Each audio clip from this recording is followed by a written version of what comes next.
And Manjanna ಅವರು ನಿಮಗೆ punching bag ಕೊಟ್ಟಾಗ ತುಂಬ ಅಗ್ರೆಸಿವ್ ಆಗಿ ಹೊಡೆದಿದ್ರು. ಆಗ ನೀವಂತೂ ಏನಾಗ್ತಾ ಇದೆ ಅನ್ನೋದು ಒಂದು ಸೆಕೆಂಡ್ ನೀವು ಪ್ರೋಸೆಸ್ ಮಾಡ್ಕೋತಾ ಇದ್ರಿ. ಅದ್ರ ಬಗ್ಗೆ ಏನು ಹೇಳ್ತೀರಾ? ಹಾಗೆ ಮಂಜಣ್ಣನ ಬಗ್ಗೆ ಏನು ಹೇಳ್ತೀರಾ? ಆ, ಮಂಜಣ್ಣ ಅವ್ರ ಬಗ್ಗೆ ನಂಗೆ ತುಂಬಾ ರೆಸ್ಪೆಕ್ಟ್ ಇದೆ. ಬಿಕಾಸ್ ಮನೆಯಿಂದ ಯಾವಾಗ ನನಗೆ ಊಟ ಬರಲ್ವೋ, ಅವ್ರ ಮನೆಯಿಂದ ಬಂದಿರೋ ಊಟದ ಮೇಲೆ ನನ್ನ ಹೆಸರಿರೋ ಸ್ಟಿಕ್ಕರ್ನ ಅಂಟಿಸ್ಬಿಟ್ಟು ನಮ್ಮ ಮನೆಯಿಂದ ಬಂದಿರೋದು ಅಂತ ಅವರು ಒಂದು ಇದು ಮಾಡ್ತಾರೆ. ಸೊ ತುಂಬ ದೊಡ್ಡತನ ಅದು. ಎಲ್ಲರೂ ಆ ಥರ ಮಾಡೋದಿಲ್ಲ. ಮಂಜಣ್ಣನ ಮೇಲೆ ನಂಗೆ ತುಂಬ ರೆಸ್ಪೆಕ್ಟ್ ಇದೆ. ಆ್ಯಸ್ ಅ ವ್ಯಕ್ತಿ ಕೂಡ ಆ್ಯಂಡ್ ಆ್ಯಸ್ ಅ ಆ್ಯಕ್ಟರ್ ಕೂಡ. ಅವರು ಒಂದು ಆಲ್ರೌಂಡರ್ ಅಂತಲೇ ಹೇಳ್ಬೋದು. ಒಂದು ಒಳ್ಳೆ ಕಲಾವಿದರು ಕೂಡ. ಒಂದು ಕ್ರೌಡಲ್ಲಿದ್ದರೆ ಅವರು ಸ್ಟ್ಯಾಂಡ್ ಔಟ್ ಆಗ್ತಾರೆ ಆ ಕ್ರೌಡಿಂದ. ಆ್ಯಕ್ಟಿವ್ ಆಗಿ ಇಟ್ಕೊಳ್ತಾರೆ ಮನೇನ. ಅವರು ಮುಂಚಿನ ಮಂಜಣ್ಣ ಆದರೆ ಇನ್ನೂ ಚೆನ್ನಾಗಿರುತ್ತೆ. ಬಟ್ ಆ ಪಂಚಿಂಗ್ ಬ್ಯಾಗ್ ಟಾಸ್ಕಲ್ಲಿ ಯಾಕೆ ಆ ರೀತಿ ಹೇಳಿದ್ರೋ ನನ್ನ ಬಗ್ಗೆ ಗೊತ್ತಿಲ್ಲ. ಮುಖ ನೋಡಿ ಊಟ ಹಾಕ್ತಾರೆ ಇವರು.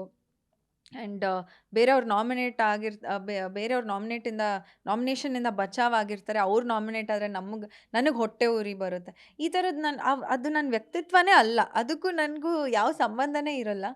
ಆ ಒಂದು ಅಪವಾದಗಳು ಹೊರಿಸ್ತಾರೆ ನನ್ನ ಮೇಲೆ. ಅದಕ್ಕೆ ನಾನು ಲೈಕ್ ಇದು ನಾನಾ ಅಂತ ಒಂದು ಸ್ವಲ್ಪ ಪ್ರಾಸೆಸಿಂಗ್ ನಡೀತಾ ಇರುತ್ತೆ. ಸೊ ಅದೊಂದು ಸ್ವಲ್ಪ ಸರ್ಪ್ರೈಸಿಂಗ್ ಅಂತ ಅನ್ನಿಸ್ತು. ಅದನ್ನ ನಾನು ಒಪ್ಕೊಳ್ಳೋದೇ ಇಲ್ಲ ಆ್ಯಕ್ಚುಲಿ. ಟಿಲ್ ಡೇಟ್ ನಾನು ಒಪ್ಕೊಳ್ಳಲ್ಲ. ಬಟ್ ಅವ್ರು ಯಾಕೆ ಆ ರೀತಿ ಫೀಲ್ ಮಾಡಿದ್ರು ನನಗೆ ಗೊತ್ತಿಲ್ಲ. ಬಿಗ್ ಬಾಸ್ ಮನೆಗೆ ನಮ್ರತಾ ಅವ್ರು ಬಂದಾಗ ನೀವು ಸರ್ಪ್ರೈಸ್ಗಿಂತ ಜಾಸ್ತಿ ಶಾಕ್ ಆಗ್ತೀರಾ. ನಿಮ್ಮ ಎಕ್ಸ್ಪ್ರೆಷನ್ನೇ ಹೇಳ್ಬಿಡುತ್ತೆ, ಅಯ್ಯೋ ನಾನು ಎಕ್ಸ್ಪೆಕ್ಟ್ ಮಾಡಿರ್ಲಿಲ್ವಲ್ಲ ನಮ್ರತಾ ಎಂಟ್ರಿ ಬಿಗ್ ಬಾಸ್ ಮನೇಲಿ ಅಂತ. ಯಾಕೆ ಆ ಎಕ್ಸ್ಪ್ರೆಷನ್ ಅಂತ? ಇಲ್ಲ, ನಾನು ನಮ್ರತಾ ಒಂದು ಪ್ರಾಜೆಕ್ಟಲ್ಲಿ ನಾಗಿಣಿಯಲ್ಲಿ ಒಟ್ಟಿಗೆ ಕೆಲಸ ಮಾಡಿರ್ತೀವಿ. ಆ್ಯಂಡ್ ಒಳ್ಳೆ ಗೆಳತಿ ಆಗಿರ್ತಾಳೆ ನನಗೆ. Very good friend. ತುಂಬ ಟ್ರಾವೆಲ್ ಮಾಡಿದ್ದೀವಿ ಜೊತೆಗೆ. ಎಲ್ಲನೂ ಜೊತೆಗೆ ಶೇರ್ ಮಾಡ್ಕೊಂಡಿದ್ದೀವಿ.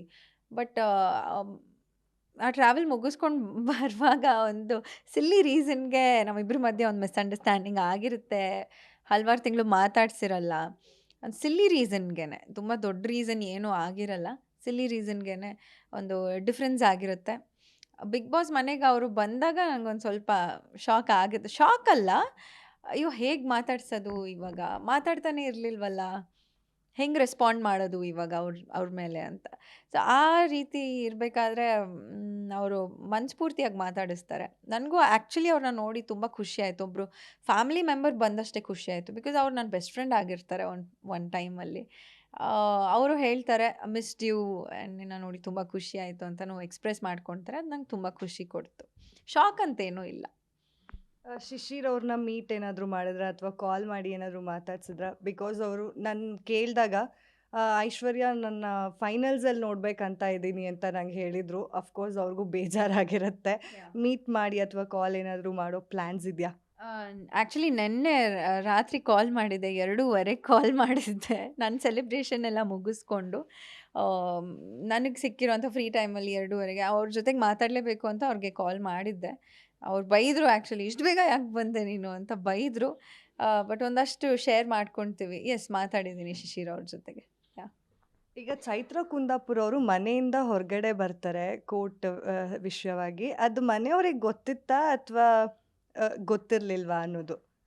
ಇಲ್ಲ, ಗೊತ್ತಿರಲಿಲ್ಲ ಆ್ಯಕ್ಚುಲಿ. ಅದು ಅವ್ರು ಎಲ್ಲಿ ಹೋಗ್ತಾ ಇದ್ದಾರೆ, ಏನು ಅಂತ ಯಾರಿಗೂ ಗೊತ್ತಿರಲಿಲ್ಲ. ಅದು ಯಾವಾಗ ವೀಕೆಂಡಲ್ಲಿ ಸುದೀಪ್ ಸರ್ ಹೇಳ್ತಾರೋ ಆವಾಗಲೇ ಗೊತ್ತಾಗಿತ್ತು ನಮಗೆ. ಓಕೆ, ನನ್ನ ಲಾಸ್ಟ್ ಕ್ವೆಶನ್, ಈ ಸಲ ಬಿಗ್ ಬಾಸ್ ಯಾರು ವಿನ್ ಆಗ್ಬೋದು? ಧನ್ರಾಜ್ ಅವ್ರು ವಿನ್ ಆಗ್ಬೋದು. And runner up mostly Hanumanthu ಅವ್ರು ಆಗಿರ್ಬೋದು. ಈ ಇಷ್ಟು ವಾರಗಳಲ್ಲಿ ನಾನು ನೋಡಿರೋ ಪ್ರಕಾರ ಧನ್ರಾಜ್ ಅವರು ತುಂಬ ಪ್ರಾಮಾಣಿಕವಾಗಿ ಅವರ ಒಪಿನಿಯನ್ಸ್ನ ಶೇರ್ ಮಾಡ್ತಾರೆ. ತುಂಬ ಆನೆಸ್ಟಾಗಿ ಇದ್ದಾರೆ. ಒಳ್ಳೆ ವ್ಯಕ್ತಿ ಕೂಡ. ಟಾಸ್ಕ್ ಕೂಡ ತುಂಬ ಚೆನ್ನಾಗಿ ಪರ್ಫಾರ್ಮ್ ಮಾಡಿದ್ದಾರೆ. ಸೊ ಇಷ್ಟು ವಾರಗಳಲ್ಲಿ ನೋಡಿರೋ ಪ್ರಕಾರ ಧನ್ರಾಜ್ ಅಂತ ನಂಗೆ ಅನಿಸುತ್ತೆ.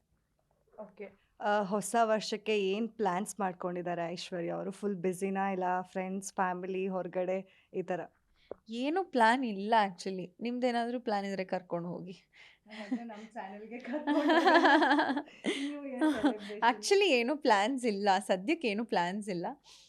ನನ್ನ ಫ್ರೆಂಡ್ಸ್ ಏನಾದರೂ ಪ್ಲ್ಯಾನ್ ಮಾಡಿ ಕರ್ಕೊಂಡು ಹೋಗಬೇಕು. ಬಿಕಾಸ್ ಅಷ್ಟು ಪೇಷನ್ಸ್ ಇಲ್ಲ ನನಗೆ ಪ್ಲ್ಯಾನ್ ಮಾಡ್ಕೊಂಡು ಕೂತ್ಕೊಳ್ಳೋಕ್ಕೆ. ಬಿಕಾಸ್ ಅವ್ರು ಪ್ಲ್ಯಾನ್ ಮಾಡಿದ್ರೆ ಅವ್ರ ಪ್ರಕಾರ, ಫ್ರೆಂಡ್ಸ್ ಪ್ರಕಾರ ಹೋಗ್ತೀನಿ ಅಷ್ಟೆ. ಅಂದ್ರೆ ಪೇಷನ್ಸ್ ಇಲ್ಲ ಅಂತಿದ್ದೀರಾ. ಬಿಗ್ ಬಾಸ್ ಮನೇಲಿ ಫಸ್ಟ್ ಬೇಕಾಗಿರೋದೇ ಇಲ್ಲ ಪೇಷನ್ಸು. ಇಲ್ಲ ನಿಮಗೆ ಅಂದ್ರೆ ಜಾಸ್ತಿ ಇತ್ತು ಅನ್ಸುತ್ತೆ ಅದು. ತುಂಬಾ ಜಾಸ್ತಿ ಇತ್ತು. ಬಟ್ ಬಿಗ್ ಬಾಸ್ ಮನೆಯಿಂದ ಆಚೆ ಬಂದ್ಮೇಲೆ ಒಂದು ಹಲವಾರಷ್ಟು ರೆಸ್ಪಾನ್ಸಿಬಿಲಿಟೀಸ್ ಇದೆ. 3 ಮಂತ್ಸ್ ಇರಲಿಲ್ಲ. ಮನೆದು ನೋಡ್ಕೊಬೇಕು, ಇಲ್ಲಿ ಇಂಟರ್ವ್ಯೂಸ್ ಕೊಡಬೇಕು ಆ್ಯಂಡ್ ಹಲವಾರು ಒಂದು ರೆಸ್ಪಾನ್ಸಿಬಿಲಿಟೀಸ್ ಅಂತ ಇರುತ್ತಲ್ಲ. ಸೊ ಹಾಗಾಗಿ ಅದನ್ನು ಹೇಳಿದೆ. ಬಿಗ್ ಬಾಸಲ್ಲಿ ಇದ್ದೆ ಅಲ್ಲ 3 ಮಂತ್ಸು. ಈಗ ನಾನು ಬೆಳಗ್ಗೆ ಎದ್ದು ಮೈಕ್ ಹುಡುಕ್ತಾ ಇದ್ದೆ. ಆ್ಯಕ್ಚುಲಿ ಇವತ್ತು ಹುಡುಕ್ತಾ ಇದ್ದೆ, ನೆನ್ನೆನೂ ಹುಡುಕ್ತಾ ಇದ್ದೆ ಆ್ಯಂಡ್ ಪದೇ ಪದೇ ಇದನ್ನು ಸರಿ ಮಾಡ್ಕೊಳಕ್ಕೆ ಹೋಗ್ತೀನಿ. ಸೊ ಅದೇ ಗುಂಗಲ್ಲಿದ್ದೀನಿ. ಸೊ ಅದಕ್ಕೆ ನಾನು ಅಷ್ಟು ಪೇಷನ್ಸ್ ಇಲ್ಲ, ಪ್ಲ್ಯಾನ್ ಮಾಡೋ ಅಷ್ಟು ಪೇಷನ್ಸ್ ಇಲ್ಲ ಪಾರ್ಟಿಗೆ ಅಂತ. ಬಟ್ ಫ್ರೆಂಡ್ಸ್ ಏನಾದರೂ ಪ್ಲ್ಯಾನ್ ಮಾಡಿದ್ರೆ ಖಂಡಿತ ಅವ್ರ ಜೊತೆಗೆ ಹೋಗ್ತೀನಿ ಅಷ್ಟೇ. ಗ್ಯಾರಂಟಿ ನ್ಯೂಸ್, ಸುದ್ದಿ ಖಚಿತ, ನ್ಯಾಯ ನಿಶ್ಚಿತ.